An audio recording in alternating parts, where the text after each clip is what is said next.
What's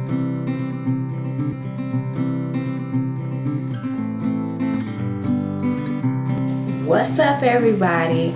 Welcome back to my channel. How is everyone? Hopefully you guys are good. Hopefully you guys have rocked along with me and stayed along for this ride. For the little break that I took, I did take a 2-week break from recording and uploading.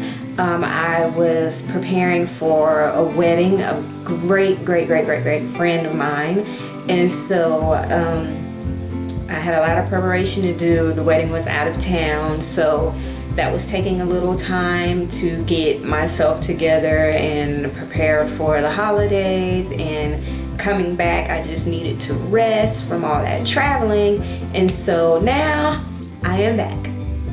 So today's video is a video about foundation, how to choose foundations.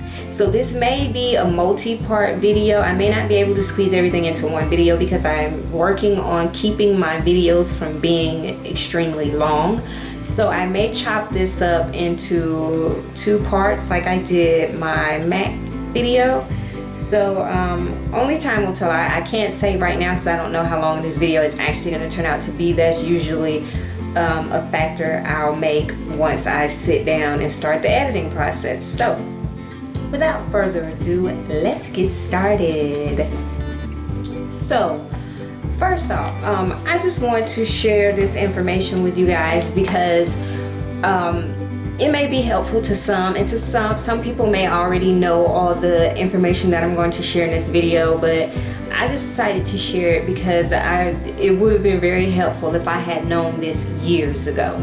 So there is much more to foundation than just going in the store, picking out a shade that you think works for you and going home and, slathering on your face. There is a lot of other things that you need to know. So I'm going to share some tips with you. First and foremost, when it comes to foundation, now this would have been so helpful years ago. Because when I first started wearing makeup and foundation, I noticed that I would never really get the look that I wanted. Like I would put the foundation on, I would put my makeup on, and then maybe an hour later it looked like I had nothing on. And that's because I didn't know what I was buying when I was buying it. Foundation comes in different coverage ranges. So if you got to know that and know what you want when you're out making these foundation purchases. And when I say coverage ranges, there are different types of coverage. There is like light to sheer to light coverage, and basically in sheer to light coverage you're not going to get very much coverage. I would say sheer to light is for someone with really great skin, and it's just gonna be just a little bit of something on your face. It's not going to be anything major. You're not even really going to be able to tell that you're wearing it. One thing that I think of as being sheer to light coverage is MAC's MSF.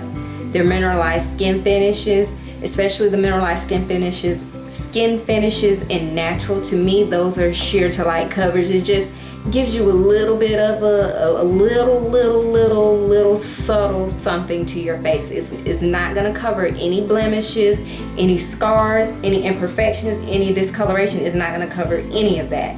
It's just a little something. When I first started out, that was kind of what I was getting, and that's why I wasn't seeing the results that I wanted. And then the next range is from about light to medium coverage. And I think with medium coverage is you'll get a little bit more. It'll look like you're wearing a little bit of makeup, and it may cover some light blemishes, but it won't do too much. It'll be there. It'll cover a little bit, but it won't be, it won't like do the magic trick. It won't cover up everything.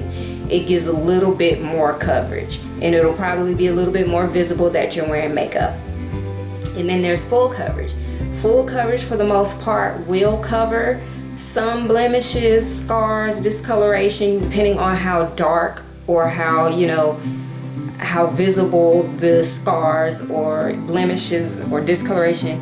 Depending on how visible they are, it may cover it, or you may have to do some camouflaging, some concealing and color correcting. It just all depends on your skin. And with full coverage, some full coverage foundations are a bit heavier.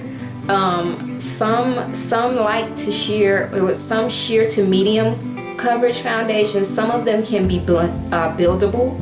And when I say buildable, that means that you just build the color. You just keep layering it on and you'll get more coverage. So just like with eyeshadow, sometimes it's buildable, where if you put on a first layer, it may not be as pigmented, but as you keep building the color, it gets more and more intense. That's what I mean when I say buildable.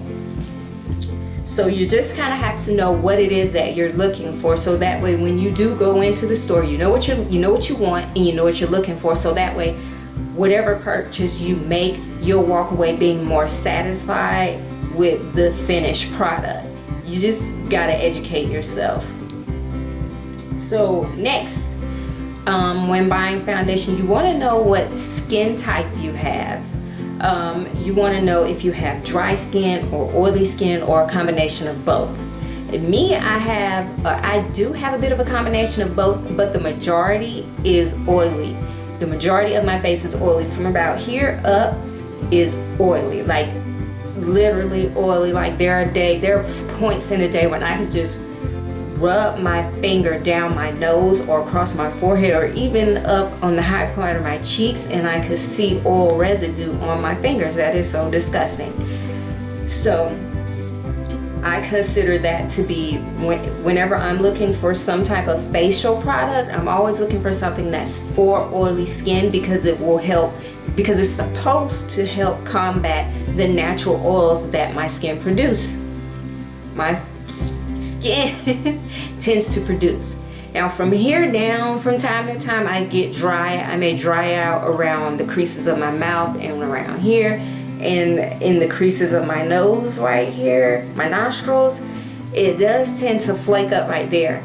And now that the weather is starting to switch up and the season is starting to change, I noticed the other day I was rubbing right between my eyebrows and my skin was flaking up. And I was like, oh my goodness, my skin is drying up right here. So I just went in and moisturized, and it kind of fixed it up.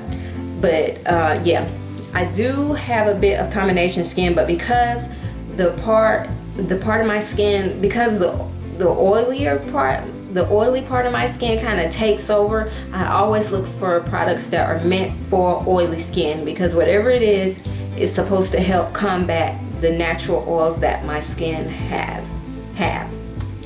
So that is always something that you want to be mindful of, because if you have oily skin, you don't want to get anything that contains oil or anything that's for dry skin. You may want to stay away from illuminating foundations, because it'll give you a dewy look, and then when the oils start to seep through, you're just gonna look completely oily and completely greasy, and I'm pretty sure that is not the look that you're going for. So you always want to be mindful of what you are purchasing for your face and what type of skin you have.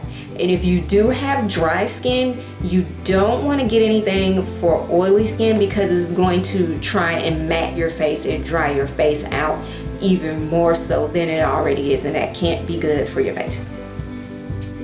So you have to be mindful of that. And one good way, if you're not sure what skin type you have, one good way to tell is just go in your bathroom and rinse your face off with water. Like, stick your face down and just turn the faucet on, run the water, and just splash it all over your face, rinse your face off, blot your face dry. Don't rub it, just blot it with like either a paper towel or a washcloth. I would say a paper towel. Anyways, after you rinse your face, maybe give yourself a couple minutes and just see what your skin does. I know for me, sometimes when I wash my face, when I rinse my face, or even when I wash it with facial soap, face wash, this area will dry out really bad, or sometimes it'll dry out in here and flake, and around the creases around my nostrils, and down in here. So that's kind of how I assume I have combination skin. If your face kind of gets tight and crinkly and crackly, or feels rough, or starts to flake, you may have dry skin. Or if it just stays normal, you may have normal to oily. And if it just oils back up after a while, or after a couple hours or a couple minutes, then you definitely have oily skin. So you could have a combination of both. You could have one or the other, or you could just have normal skin. It may not get too oily and it may not get too dry.